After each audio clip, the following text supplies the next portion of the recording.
Nalulungkot ba ang Diyos?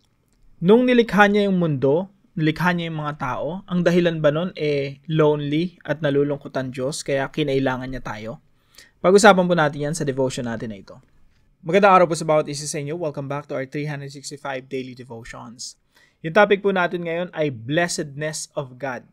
Blessedness of God. Ano po ba yung konsepto ng blessedness of God? The doctrine that God delights fully in Himself and all that reflects His character. So pag sinabi nating blessedness of God, God is self-sufficient. God is, happy. God is joyful in Himself. Nung nilikha ng Diyos ang sangkatauhan, nilikha ng Diyos si Adan at Eva and everything else, hindi yun dahil nalulungkot ang Diyos. Because God is fully blessed in Himself. God is full of joy in Himself. Now, basahin po natin yung Acts 17:25 at marami pa itong mga verses po rito na sinulat ako. Pwede niyo pong basahin isa-isa. Sabi po rito, and He is not served by human hands. Si Apostol Pablo po nagpipreach during this time sa Athens. Sabi niya, yung Diyos, yung tunay na Diyos, He is not served by human hands as if He needed anything. So yung Diyos na pinipreach ni Pablo doon sa Athens, sinasabi niya, yung tunay na Diyos, hindi siya yung Diyos na nangangailangan ng tao. Na kailangan magserbisyo sa Kanya, kailangan, paglingkuran siya ng mga kamay ng tao na ginawa niya. Sabi niya, He is not served by human hands as if He needed anything. Rather, He Himself gives everyone life and breath and everything else.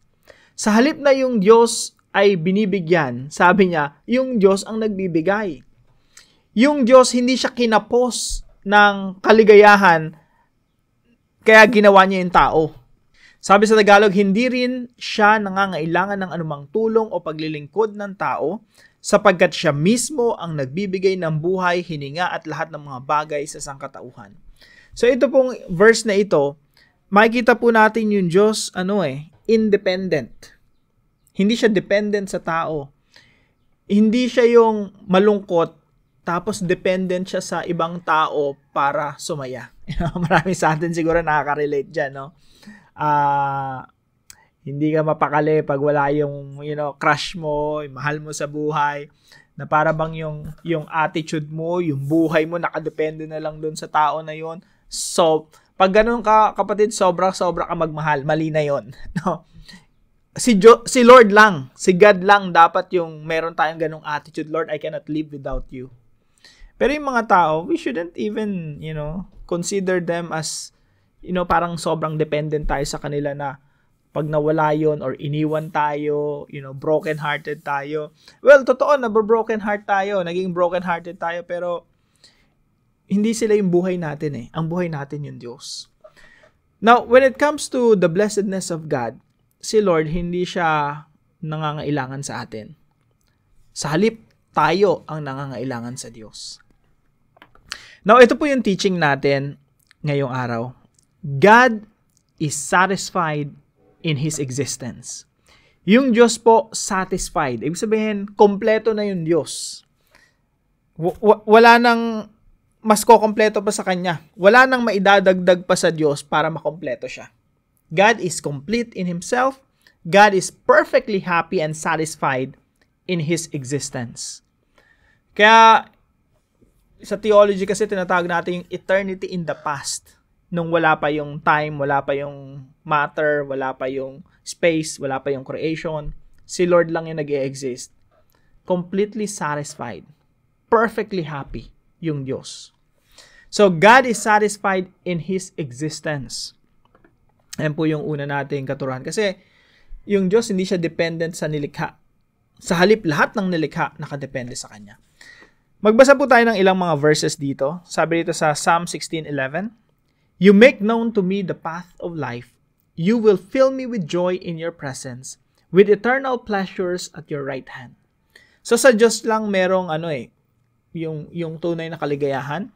Sa Diyos lang meron talagang eternal pleasures. Sabi sa Colossians 1:16-17, bago pa likhain ang lahat, sabi dito, for in Him, in Jesus Christ, all things were created, things in heaven and on earth, visible and invisible. Whether thrones or powers or rulers or authorities, all things have been created through Him and for Him. Lahat ng bagay ay nilikha para sa Diyos. Hindi dahil nangailangan ang Diyos ng tao o ng creation, kundi nilikha niya for His own sake, for His own glory. All things have been created through Him and for Him. He is before all things, and in Him all things hold together. Isaiah 43:7. Everyone who is called by my name, whom I created for my glory, whom I formed and made. So nilikha na yung sangkatauhan o lahat ng bagay para talaga sa kanyang kaluwalhatian. Pero hindi niya kailangan ng tao for Him to be glorified. Kasi yung glory nasa kanya na yun eh. So God is satisfied in His existence. And number 2, God is one and community of the Trinity. God is one and community. Pag sinabi nating one, isa lang talaga yung Diyos. Marami kasing nag-aakusa sa mga Trinitarian, kagaya ko na, naniniwala sa maraming Diyos. Wala kang Trinitarian na makikita na nagsasabing merong maraming Diyos. Isa lang yung Diyos. There's only one God. The Bible reveals that there's only one God. And that God reveals Himself in 3 persons. So God is one, at the same time, community. Ibig sabihin ng community, merong one indivisible God, merong isang Diyos na hindi mo pwedeng hati-hatiin. One indivisible God.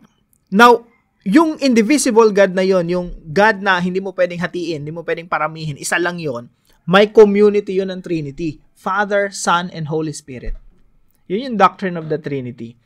Kaya, masasabi natin na God is love, God is perfectly satisfied, God is happy in His own existence because there is community in the Trinity.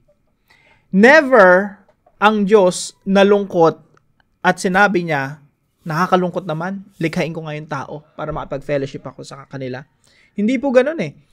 Yung Diyos may pag-ibig at merong pag-iibigan sa bawat membro ng Trinity. Sa bawat membro ng Diyos. Kaya merong love doon, merong fellowship, merong pagkakaisa, merong relationship. Kasi nga, community yung Trinity. At hindi nangailangan yung Trinity ng tao para makumpleto siya. So, God is one and community of the Trinity. And number 3 po, God made us for His pleasure and to share His joy. Now, tanong natin, bakit nilikha ng Diyos yung tao? Kung hindi niya naman pala tayo kailangan. Bakit ka naririto sa mundo kung hindi naman pala tayo kailangan ng Diyos? Ito po yung sagot dyan. God made us for His pleasure. Nilikha tayo ng Diyos para sa Kanya. For His own pleasure. He doesn't need you. He doesn't need us. Pero gusto niyang i-share. Una, for His pleasure. Masaya siya sa ginawa niya. Nilikha niya yung tao. Sabi niya, it was very good. Tapos sabi niya, I will share my joy with these people. So ibabahagi ng Diyos yung kaligayahan niya sa atin. Not just His joy, but also His image. Kaya we were created in the image of God. So sabi dito, everyone who is called by my name, whom I created for my glory. It is for the pleasure of God. It is for the glory of God that God made us. Sabi po sa Revelations 4:11, you are worthy, our Lord, our God, and God, to receive glory, honor, and power, for you created all things, and by your will they were created, and have their being. Karapat-dapat ka, O Panginoon at Diyos namin, na tumanggap ng kaluwalhatian at karangalan at kapangyarihan, sapagkat nilikha mo ang lahat ng mga bagay, at dahil sa iyong kalooban ay nabuhay sila at nalikha. So, yung creation, nagbibigay ng glory sa Panginoon. Kaya nilikha niya, pinili na yung Diyos na malikha lahat ng bagay, malikha yung mga tao for His own glory and to share His love, His image, and His joy with His people. So, ito po yung mga teachings natin. Now, may implication ba yan sa pang-araw-araw nating pamumuhay? Yung blessedness of God? Meron po. Number 1, Do not be entitled as if God owes you something. Napakalaga po nito eh. Dahil nilikha tayo ng Diyos for His own pleasure, for His own sake, for His own glory, hindi naman tayo kailangan ng Diyos eh. Pero nilikha niya tayo to share His joy with us. Now, dapat ba na ang attitude natin ay, Lord, you owe me something. Parang may utang pa si Lord sa atin. Minsan kasi ganun yung thinking natin eh. Lord, matutulong ako sa kapwa ko, magbibigay ako ng ganito, maglilingkod ako sa inyo, iaalay ko to, iaalay ko yan, I will do my best for you, but you owe me something. May utang ka sa akin. Minsan kasi may ganun tayong attitude na para bang may utang sa'yo si Lord eh. Wala pong utang sa atin si Lord. God doesn't owe us anything.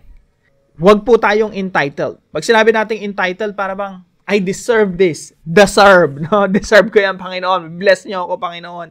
I did this for you. Therefore, you have to do this for me. I bless your name. I worship you. Kaya ako, Panginoon, pagpalain niyo po ako.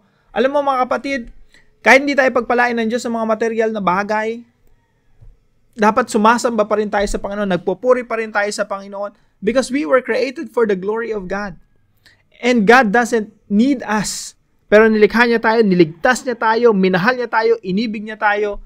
That's why, hindi pa tayo pwede maging entitled. Point number 2, live a life of worship and full of joy. Ito po talaga yung original intention ng Diyos nung nilikha niya tayo. Para maging maligaya tayo sa buhay, sa piling niya. Magkaroon tayo ng relationship sa Diyos. Kasi yung Trinity, perfect na yung relationship nila. Tapos sabi ni God, I want to include these people para maging parte ng pamilya ng Diyos. Magkaroon ng relationship with Him. Magkaroon ng fellowship with Him. So, ito yung original intention ng Diyos sa atin, to live a life of worship and full of joy. Gusto ng Diyos na maging masaya ka nung nilikha ka niya. He wants to share His joy with you. Gusto niya maging masaya ka sa buhay. Gusto niya mapuno ka ng kaligayahan. And that is what God wants you to have and to enjoy. At yung kaligayahan po, makakamta natin yan sa piling at presensya ng Diyos. So, live a life of worship and full of joy. Pangatlo po, be grateful for God's love and grace. Maging masaya po tayo, magkaroon po tayo ng punong-puno ng pasasalamat at pagpupuri sa Diyos because of His love, because of His grace. Isipin niyo po, hindi naman tayo kailangan ng Diyos pero minahal niya tayo. Isipin niyo po, nagrebelde nga tayo sa Diyos eh. Nilikha niya tayo na may magandang intensyon, may magandang plano, pero nagrebelde tayo sa Kanya. Pero sa halip na puksain na lang tayo at palitan tayo ng bago, ginawa ng Diyos, minahal Kanya, minahal niya tayo, pinakitaan ng biyaya, isinugo niya yung isang membro ng Trinity, our Lord Jesus Christ, to die on the cross, on our behalf, to take the punishment that we deserve. Kaya mga kapatid, anong response natin dito? Walang iba po kundi, Lord, thank you. I will live a life of gratefulness forever and ever because you have been good to me. I will be grateful for your love and your grace. You don't need to die for me, Lord Jesus, but you did. You chose to show your love for me. Kaya I will live a life of gratefulness, thanksgiving, and I will forever worship you and honor you. Yan lang po talaga yung attitude na dapat meron tayo. God doesn't need us, pero we need God. We need God. Para po sa ating discussion, why should we be joyful and thankful to God as His creation, as His creatures? Pag-usapan po natin ito sa ating mga discussion groups at para po sa ating panalangin. Heavenly Father, you are great and mighty. You are complete and satisfied in yourself. Yet you created me for your pleasure. Thank you for your love and grace, which I do not deserve. Keep my heart from pride and entitlement. Help me remember that my purpose is to worship you with my life. Let gratitude fill my heart each day as I recognize your goodness. Teach me to live humbly, knowing that everything I have is a gift from you. May my thoughts, words, and actions bring you joy. I praise you and honor you. For you are one, and yet a perfect unity in the community of the Trinity. In Jesus' name, amen and amen.